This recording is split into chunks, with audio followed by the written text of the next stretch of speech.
Bismillahirrahmanirrahim. Assalamualaikum warahmatullahi wabarakatuh. Alhamdulillahirabbil alamin wassalatu wassalamu ala asyrafil anbiya'i wal mursalin wa ala alihi wa sahbihi ajma'in. Alhamdulillahirabbil alamin. Rabbi shrah li sadri wa yassir li amri wahlul 'uqdatam min lisani yafqahu qawli. Amma ba'd. Alhamdulillah yang dimuliakan setiap serta yang berusaha, Ustazah Rafizah binti Muhammad Saleh selaku pensyarah bagi kursus pedagogi pendidikan Islam sekolah rendah YMK 2073A.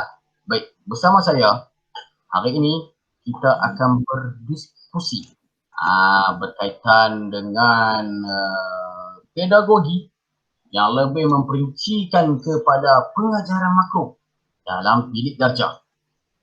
Dan kita akan lebih mengupas isu-isu perlaksanaan dan cabarannya dalam pendidikan Islam. Sukanya saya berterima kasih ahlan wa sahlan kepada Ustaz Muhammad Faisal bin Hashim. Sebelum tu saya ya Ustaz Hilmi. Saya kenal diri saya dulu. Saya Muhammad Hilmi bin Muhammad Hashim selaku pelajar PDPP WD2 Pendidikan Islam, dan kami dorang ni ahli forum merupakan pelajar bagi PDPP WD2 Pendidikan Islam. Ahlan wa sahlan Ustaz Muhammad Faisal bin Muhammad Hashim. Ahlan wa sahlan Ustaz Hilmi. Ahlan wa sahlan juga kepada Ustazah Rafizah. Okey. Alhamdulillah, apa khabar Ustaz Faisal? Sihat? Setakat ni alhamdulillah dengan keizinan Allah. Alhamdulillah sihat saya di sini di Taiping. Macam mana Ustaz Hilmi di sana, okey? Alhamdulillah keadaan di Tanjung Tualang terbaik. Alhamdulillah. Saya pun suam kuku sebabnya untuk terlibat dalam pembentangan forum ni. Baik, tanpa membuang masa lagi, kita kembali kepada isu-isu ataupun konten yang akan kita diskusi bersama, iaitu berkaitan perlaksanaan pengajaran makro dalam bilik darjah dan cabarannya dalam pendidikan Islam. Baik, sebelum memulakan diskusi ataupun solusi perbincangan kita pada hari ini berkaitan dengan pelaksanaan pengajaran makro, khususnya bagi pendidikan Islam, suka saya kaitkan dengan ayat Al-Quran, di mana di dalam surah Al-Baqarah ayat 31 hingga ayat 32 Allah berfirman, A'udzubillahi minasyaitonirrajim, wa 'allama Adama al-asma'a kullaha thumma 'aradahum 'alal malaikah faqala anbi'uni bi asma'i haula'i in kuntum shadiqin. Qalu subhanaka la 'ilma lana illa ma 'allamtana innaka antal 'alimul hakim. Surahul Azim. Maksudnya, dan ia telah mengajarkan Nabi Adam akan segala nama, benda-benda dan gunanya. Kemudian ditunjukkannya kepada malaikat. Lalu ia berfirman, terangkanlah kepadaku nama benda-benda ini semuanya jika kamu golongannya benar. Malaikat itu menjawab, Maha suci engkau ya Allah, kami tidak mempunyai pengetahuan selain dari apa yang engkau ajarkan kepada kami. Sesungguhnya engkau jualah yang maha mengetahui lagi maha bijaksana, dalam surah Al-Baqarah ayat 31-32. Apa yang kita boleh rangkumkan secara kesimpulan berkaitan dengan ayat yang pertama saya kongsikan ini adalah berkaitan konsep ta'lim, pengajaran yang kita senang fahami pedagogi, sedangkan ini telah ditekankan, sudah diterangkan dalam Al-Quran berkaitan dengan pedagogi, perincian pengajaran yang diterangkan mengikut susunan yang bakal diberikan kepada semua individu. Ini telah dijelaskan dalam Allah Subhanahu Wa Taala dalam kitabnya. Seterusnya, sambungan kepada ayat seterusnya. A'udzubillahi minasyaitonirrajim wa lahadainahum siratan mustaqima. Maksudnya, dan tentulah kami pimpin mereka ke jalan yang lurus. Surah An-Nisa ayat 65. Ayat 68. Dalam kejelasan, ayat ini memberi jelas, guru merupakan ejen ataupun tunjang utama dalam ayat konteks sebelah yang menekankan ta'lim, iaitu dalam ayat ini, dalam surah An-Nisa ini menunjukkan guru merupakan ejen yang memimpin ta'lim, proses ta'lim itu kepada perjalanan proses pengajaran yang lebih baik. Okey, baik. Seterusnya ke slide yang kedua. Kalau kita sembang, ini saya ulang kembali kepada ayat-ayat tadi. Ustaz Faisal kan? Boleh dengar? Boleh kan, insyaAllah saya akan ulas sedikit berkaitan dengan ayat tadi. Kita boleh kaitkan dengan pedagogi ataupun pengajaran makro dalam pendidikan Islam, menunjukkan proses taklim dengan al-muallim dalam melaksanakan pengajaran makro. Baik, Ustaz Faisal, komen sikit ataupun berikan sedikit input mukadimah berkaitan dengan pengajaran makro pendidikan Islam. Dipersilakan Ustaz Faisal. Okey, terima kasih saya ucapkan kepada ahli panel yang pertama, tarik tambukan sahabat saya iaitu Ustaz Helmi bin Muhammad Hashim, serta pensyarah kita iaitu Ustazah Rafizah bagi subjek pedagogi pendidikan Islam. Okey, saya akan menerangkan serba sedikit berkaitan dengan konsep pengajaran makro itu. Okey, sebelum ni kita dah buat dah tentang pengajaran mikro, yang mana pengajaran mikro itu lebih kurang macam 5 minit saja. Tapi kalau kita tengok pengajaran makro ni dia lebih besar dia punya skop dia, iaitu pengajaran dia kita boleh katakan mengambil masa 40 minit, 30 minit ataupun 60 minit. Okey, kita akan tengok dulu apakah tarikh pengajaran makro ni. Pengajaran makro ni adalah satu sesi pengajaran yang lengkap bermula dengan pendahuluan, set induksi, perkembangan, penilaian dan juga penutup. Ini yang perlu ada di dalam pengajaran makro. Di samping itu juga kita akan dapat lihat masa pengajaran yang sebenar seperti yang ditetapkan sama ada menggunakan masa 30 minit, 40 minit ataupun 60 minit. Itu adalah orang kata apa, konsep pengajaran makro yang kita boleh laksanakan di sekolah rendah. Okay, kita akan lihat seterusnya berkaitan tentang yang slide seterusnya Ustaz Helmi berkaitan tentang pelaksanaan pengajaran makro ni. Okey, apa yang kita dapat lihat di sini pengajaran makro ni dia mempunyai 12 kemahiran asas iaitu objektif pengajaran tersebut. Okey, kalau kita cerita tentang pasal solat, apakah objektif pada ketika itu pengajaran makro pada ketika itu? Selain itu juga dia perlu ada juga pengetahuan sedia ada. Adakah murid-murid itu mempunyai pengetahuan sedia ada tentang topik yang akan diajar pada ketika itu? Yang seterusnya itu bahan bantu mengajar, BBM.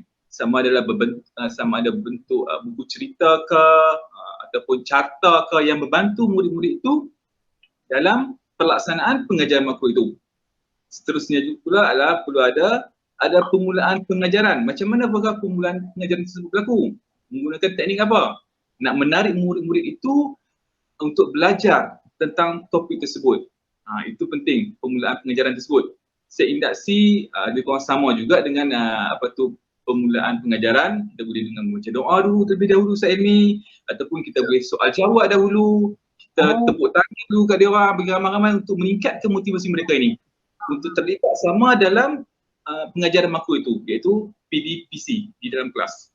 Selain itu juga kita akan lihat pemilihan isi pelajaran. Kita dalam pengajaran makro ini kita pilih apa yang kita nak ajar pada ketika itu. Kalau bergantung kepada SKP yang ditetapkan. Kalau kita nak mengajar tentang solatlah pada ketika itu kita perlu merancanglah pengajaran makro itu daripada set induksinya, daripada langkah satunya, langkah duanya, langkah tiganya, penutup. Itu perlu ada di dalam pelaksanaan pengajaran makro itu. Yang seterusnya pula pelaksanaan pengajaran makro ini iaitu perlu ada interaksi guru dan murid. Perlu ada, iaitu komunikasi dua hala, interaksi antara guru dan murid bagi memastikan murid-murid itu memahami topik ataupun pengajaran yang diajar oleh guru. Kita tidak mahu pelaksanaan pengajaran makro ini macam zaman dahulu yang hanya komunikasi sehala saja, guru hanya memberi saja, memberi, tidak ada komunikasi dua hala. Itu tidak boleh pada ketika ini. Sebab apa? Pengajaran PAK 21 itu mementingkan aspek yang seperti mana komunikasi, kolaboratif, kooperatif dan sebagainya.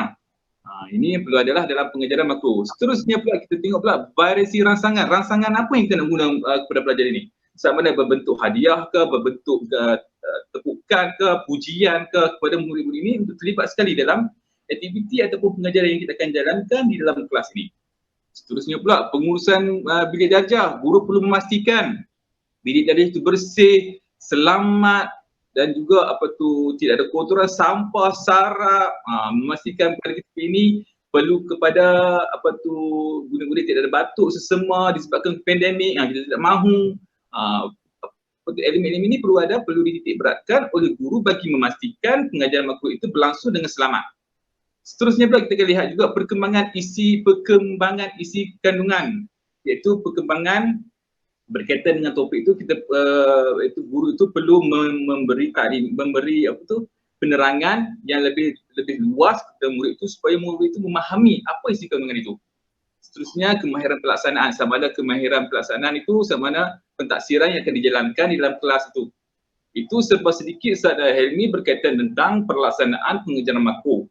Seterusnya mungkin Ustaz Imi ada sedikit penambahbaikan tentang ini. Betul itu.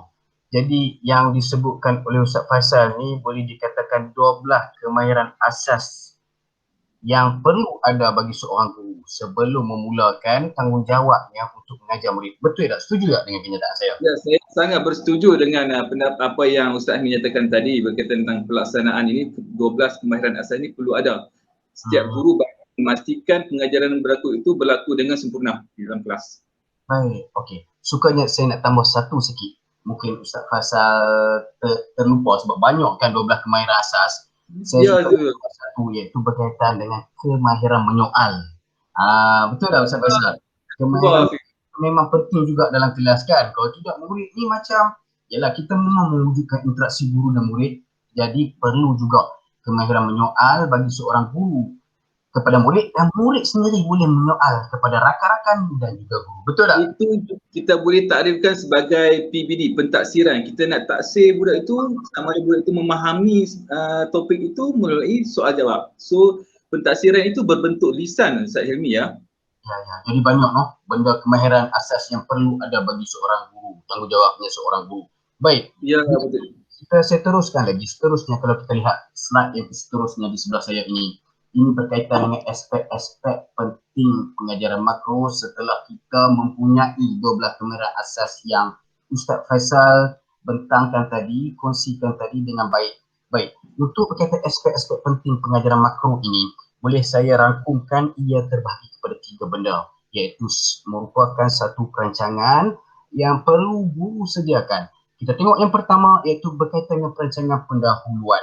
Dalam perancangan pendahuluan ini, guru-guru seharusnya menentukan topik. Sebagai contohnya topik-topik yang terdapat dalam peringkat Islam. Kita ambil contoh dalam adab, bidang adab. Sebenarnya peringkat Islam ni mempunyai pelbagai bidang. Banyak topik ini ya? Banyak topik banyak bidang dan banyak topik-topik yang terdapat dalam setiap bidang. Jadi waktu ini guru peringkat Islam khususnya kena mahir dan bijak menentukan topik yang dia ingin ajar. Setelah itu, dia perlu melihat, memerhati kesediaan yang ada ataupun pengetahuan yang sedia ada bagi murid. Dan supaya apa? Setelah itu dia boleh menetapkan objektif dan juga hasil pembelajaran yang dia ingin capai. Untuk yang kedua, perancangan penyampaian apabila dia telah merancang pendahuluan yang baik. Seterusnya dalam bidang pelaksanaan, dia perlu merancang pelaksanaan penyampaian yang baik. Dalam ini dia boleh menentukan strategi apa yang diingin gunakan dalam PDP. Contohnya strategi berpusatkan guru, berpusatkan murid, berpusatkan bahan, berpusatkan tugas dan banyak lagi dan sebagainya. Dan waktu ini juga kita akan, guru-guru perlu memeringkatkan isi-isi pengajaran yang dia ingin capai, yang dia ingin sampaikan kepada murid mengikut turutan susunan yang baik. Dan terakhir sekali yang ketiga, perancangan penilaian. Apabila kita sudah selesai perancangan pendahuluan, perancangan penyampaian, perlu ada perancangan penilaian untuk melihat objektif dan hasil pembelajaran itu tercapai ataupun tidak, malah boleh memberi penambahbaikan kepada proses pembelajaran yang seterusnya pada masa hadapan. Kita tengok hak sebelah, langkah-langkah dan keperluannya. Dalam pengajaran makro, mempunyai beberapa langkah. Ya, langkah saya ni. Boleh tak kita nak langkah macam 5 ke 6 ke boleh tak saya ni? Pendapat saya ni lah. Boleh. Cumanya memakan masa yang sangat banyak lah. Kerana kita susun langkah-langkah ini mengikut, kalau boleh satu langkah untuk capai satu objektif. kalau dalam satu keseluruhan topik pengajaran ataupun proses PDP yang kita ingin laksanakan terdapat 3 objektif. Jadi sewajarnya kita guru pendidikan Islam khususnya perlu bijak untuk letakkan 3 langkah. 1 langkah, 1 objektif untuk memudahkan lagi proses kita. Kalau kita tengok, okey, tengok yang pertama, seindaksi. Kita semua sudah maklum seindaksi ini merupakan satu aktiviti kita ingin menyampaikan, melontarkan idea kepada murid untuk melihat pengetahuan yang sedia ada pada murid dan ini akan menimbulkan rasa ingin tahu oleh murid. Apa yang kita nak belajar ni? Lagi satu, untuk menarik murid belajar pendidikan Islam. Mungkin pada sebelumnya, murid itu baru sudah kelas PJ, pendidikan jasmani, memang seronok. Budak-budak ni suka seronok. Main ni benda apa? Main. Saya main pun saya seronok. Tapi bila dengan wujudnya seindaksi ini, akan menarik minat murid. Okey, kita tengok yang kedua pada langkah perkembangan pengajaran. Dalam ini seperti mana yang Ustaz Faisal tanyakan tadi. Perlu berapa langkah Ustaz Faisal? Ada Ustaz Ilmi, banyak langkah boleh kita bina mengikut kesesuaian objektif dan juga kesesuaian masa yang ditetapkan dalam waktu pengajaran. Dan akhir sekali penutup, langkah yang terakhir penutup, kita boleh lihat apa yang budak dapat dari aspek objektif dan juga sosialnya. Kalau kita tengok penilaian Ustaz Ilmi, saya nak tanya penilaian itu dalam bentuk lisan ke macam mana Ustaz Ilmi yang buat di sekolah Ustaz Ilmi? Kita boleh buat penilaian, kita boleh tengok dari sudut pentafsiran, kita buat pentafsiran alternatif, formatif. Kita boleh tengok dari sudut pemerhatian, secara lisan, secara peperiksaan, bukan ujian, latihan, pengukuhan, dan kita boleh buat bina satu borang khas. Okey, contoh Hilmi, apa yang dia bagi, apa yang dia capai. Contohnya 3 objektif yang dia telah capai, kita tanda okey, 3 objektif telah capai. Contoh yang seterusnya, kita boleh cek, okey, Faisal, contoh yang okey, 4 objektif dia telah capai kerana sekian. Jadi kalau kita faham, benda penilaian ni kita boleh, kalau di sekolah, situasi keadaan sekolah, saya boleh lihat pengalaman dengan guru-guru yang sudah berpengalaman. Mereka telah mewujudkan satu borang transit. Borang transit ini di mana guru itu telah dapat mencatat objektif yang telah dicapai oleh murid yang dia ajar. Kiranya setiap murid ke Ustaz Ilmi? Setiap murid ke? Kiranya setiap murid ke macam mana Ustaz Ilmi? Ya, setiap murid. Dan juga secara umumnya kita general kita boleh buat, okey, kelas ni dah capai objektif. Terpulang kepada kreativiti guru. Guru ni memang telah dilatih dengan, ialah sebelum nak masuk maktab memang ditapis melalui screen yang betul. Tengok dia ni menetapi dah seorang guru untuk main. Jadi guru perlu mahir dan kreatif bagaimana dia untuk tahu kelebihan, kebolehan, pencapaian objektif yang dicapai oleh dalam kalangan murid dia sendiri. Okey, jadi itu adalah langkah-langkah dan keperluannya dalam pengajaran makro. Banyak memang, tapi ini memberikan banyak kelebihannya. Kalau saya sembang ni memang banyak kelebihan sebenarnya dalam pengajaran makro ini. Okey, kalau tengok slide yang seterusnya, lebih menceritakan kepentingan pengajaran makro. Apa faedahnya? Apa yang bagusnya? Apa sebenarnya pengajaran makro ni sebenarnya? Kita boleh tengok yang poin yang pertama. Pengajaran makro ni membantu guru kuasai dan fahami prinsip-prinsip PDP, iaitu pengajaran dan pembelajaran yang ini. Jadi guru boleh tahu, aku kena ajar yang ni rupanya. Aku kena capai objektif yang ni rupanya. Kalau kita hentam saja sabarono masuk kelas mengajar macam biasa, itu merupakan salah satu kaedah pengajaran yang tidak bersesuaian. Bukan saya nak kata tak bagus, cuma tak bersesuaian dengan keadaan situasi yang semasa ini. Okey, kepentingan yang kedua, bila wujudnya pengajaran makro ataupun perancangan yang saya sebut pada sebelum ini memudahkan guru sebenarnya untuk meletakkan kaedah pengajaran yang sesuai. Hari ni aku nak mengajar kelas A ni, apa kaedah yang sesuai aku nak ajar, yang aku nak guna, pendekatan apa yang aku nak guna, strategi apa yang aku nak guna, bersesuaian dengan murid aku. Sebab aku tahu apa yang dia ada. Yang ketiga, pengajaran makro membantu guru menetapkan objektif PDP yang guru ingin dicapai secara teratur mengikut sesuatu langkah. Macam saya kata tadi, langkah 1, apa objektif yang kita nak capai. Langkah kedua, objektif apa yang kita nak capai. Langkah ketiga, objektif apa yang kita nak capai. Bila kita dah susun elok, insya-Allah tiada gangguan ataupun kita boleh tahu secara teratur dan tersusun objektif kita dah capai dah waktu dalam ni. Objektif ni aku nak capai pada langkah yang kedua ni. Objektif ketiga aku akan capai pada ni. Jadi kita boleh nampak secara tersusun. Baik, yang terakhir sekali, dengan kepentingan pengajaran makro bakal melahirkan murid-murid yang aktif dalam bilik darjah sebenarnya. Dengan wujudnya langkah-langkah kita boleh tentukan waktu ni kita akan lebih kepada strategi pemusatan pelajar atau murid. Jadi kita akan mewujudkan suasana murid lebih aktif untuk berkomunikasi dengan inovasi pendidikan. Saya ini di sebalik kepentingan pengajaran makro ni kan. Tapi kita akan dapat lihat kan, terdapat cabaran-cabaran dan kekangan yang menghalang kepada pengajaran makro ni. Memang ada. Jadi saya rasa ni memang penting kita ulaskan sikit. Saya ingin ulaskan sikit berkaitan tentang cabaran dan juga halangan yang mendatang apabila kita. Okay, saya nak tutup kepentingan pengajaran makro ni. Oh, dah nampak bukan forum dah nampak macam debat dah kita punya channel yang hari ni diskusi kita ni. Ya, tidak ada masalah, saya tidak ada masalah. Ada check and balance berkaitan dengan pengajaran makro. Saya suka, khususnya bagi pendidikan Islam. Baik, secara rangkumnya, kepentingan pengajaran makro ada banyak. Namun 4 ini yang saya letak di sini untuk memperlihatkan lagi pemurnian tentang pemanfaatan pengajaran makro yang boleh kita apply dalam bilik darjah. Okey, Ustaz Faizal. Ya, saya sama yang berkaitan tentang isu-isu berkaitan tentang cabaran dan juga kekangan yang menghalang kepada kejayaan pengajaran makro ni. Kita akan lihat cabaran ni dia bersifat subjektif, bergantung kepada sekolah, bergantung kepada individu, dia bergantung pada tempat. Dia tak boleh kata sekolah ni ini cabaran makro dia, tak. Maksudnya sekolah ini lain, sekolah bandar lain, sekolah luar bandar lain. Jadinya pengajaran makro ni kepentingannya semua sekolah tak boleh laksanakan juga. Ada terdapat kekangan tertentu, sekolah kampung dan sebagainya. Betul tak Ustaz Faizal? Ya, betul. Terus Ustaz Faizal. Ya, betul. Kata kat sini kita akan dapat katakan di sini, maksudnya kepentingan tu mesti kita lakukan di semua maksudnya di sekolah luar bandar, kita kena buat pengajaran makro tu. Mesti sebagai seorang guru itu, kita mesti melakukan pengajaran makro itu mempunyai langkah-langkah yang telah dinyatakan seperti mana Ustaz menyatakan tadi. Yang mempunyai langkah 1, 2, 3 dan juga untuk.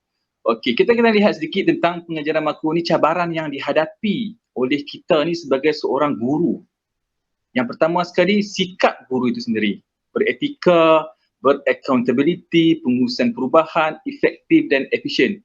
Dekat sini, kalau kita nyatakan sini, bila kita bila kita membuat pengajaran makro itu, kita perlu bersifat beretika. Beretika ini mana kita perlu jujur, beramanah untuk mengajar ni. Bukan semata-mata mengajar untuk wang dan sebagainya. Mana kata kita pengajaran makro ni kita perlu ada sifat yang rasa macam telus, jujur, nak mengajar betul-betul anak murid ini, berusaha, menggunakan pelbagai kaedah, menggunakan pelbagai bahan, menggunakan pelbagai BBM untuk menjadikan pengajaran makro itu berjaya dan sempurna.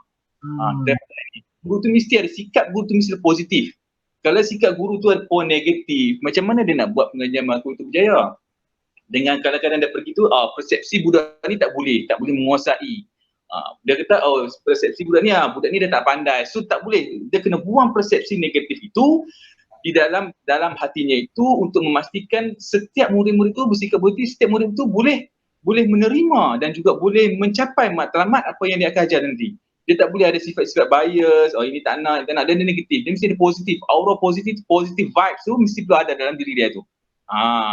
Accountability maksudnya bertanggungjawab, melaksanakannya pada waktu sekian waktu. Dia tidak boleh ada sikap-sikap negatif dalam pengajaran makro ni.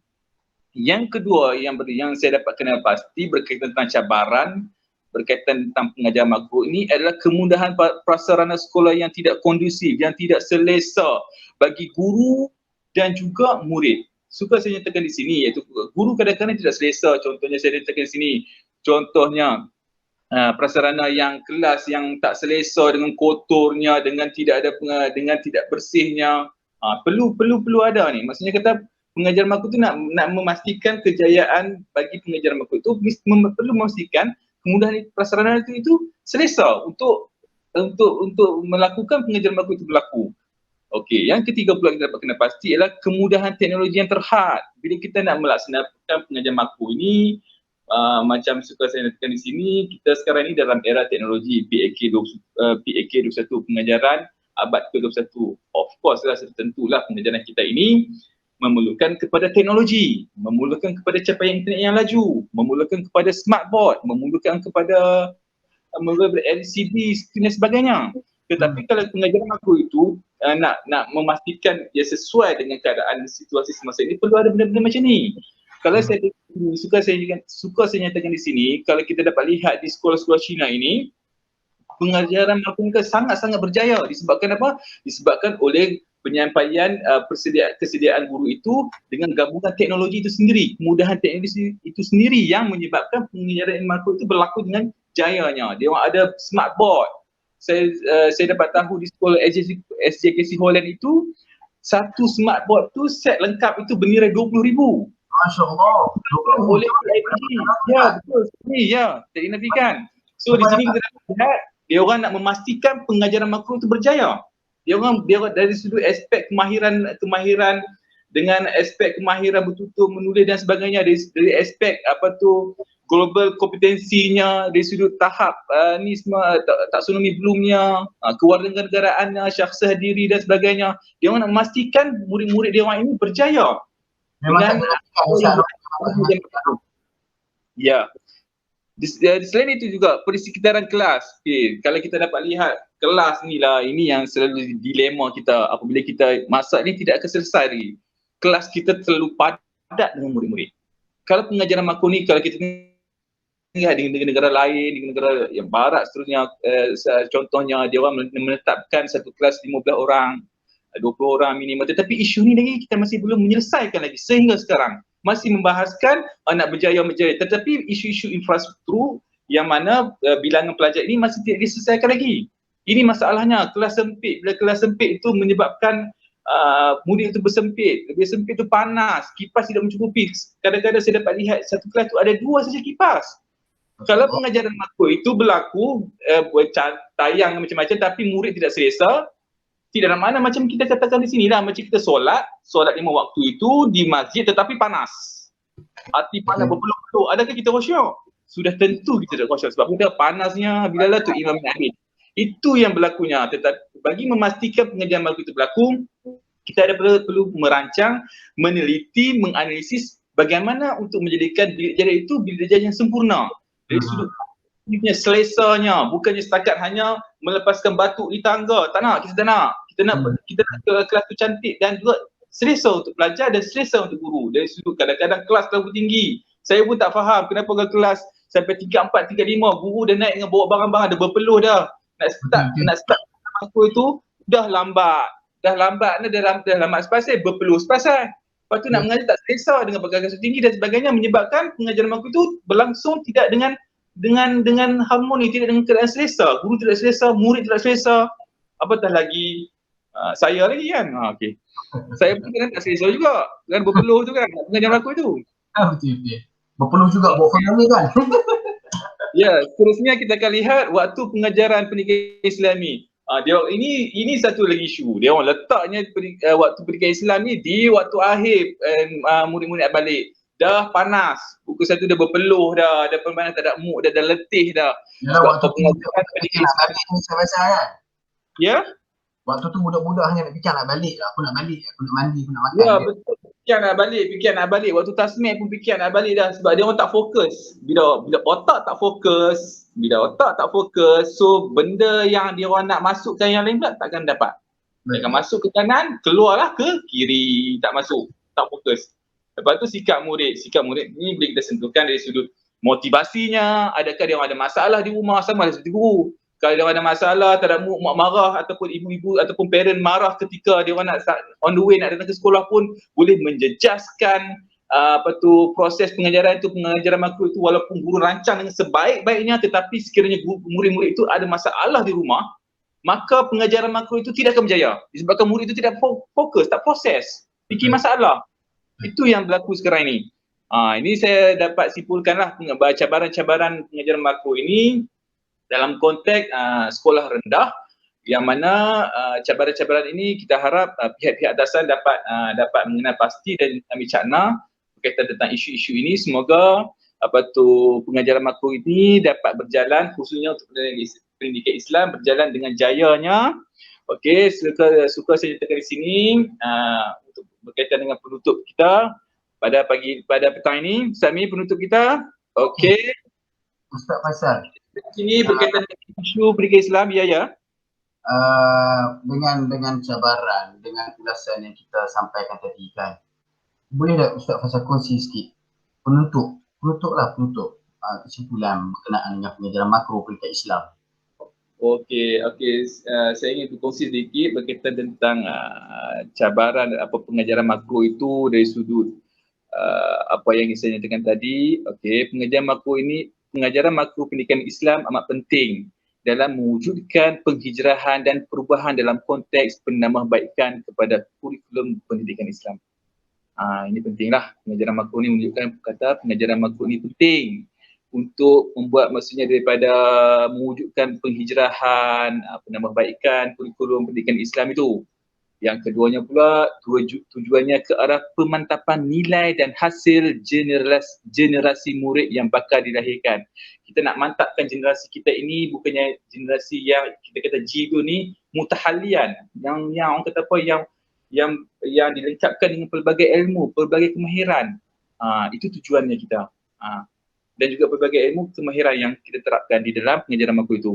Yang ketiga pula saya buat penutup di sini, merealisasikan aspirasi falsafah pendidikan Islam dan juga falsafah pendidikan kebangsaan yang mana untuk melahirkan insan yang kamil, insan yang sempurna dari sudut akhlaknya, dari sudut katanya, dari sudut ilmunya. Itu merupakan satu benda yang perlu bagi kita untuk menjayakan pengajaran makro itu. Okey, itu saja daripada saya. Saya serahkan kembali kepada Ustaz Helmi selaku ahli panel, selaku moderator pada kita pada kali ini. InsyaAllah kalau kita ada kelapangan pada lain hari, insyaAllah kita akan berdiskusi ataupun berforum, santai-santai kopi dan sebagainya, melihat isu-isu berbangkit tentang pendidikan Islam pada masa kini. Okey, silakan Ustaz Helmi.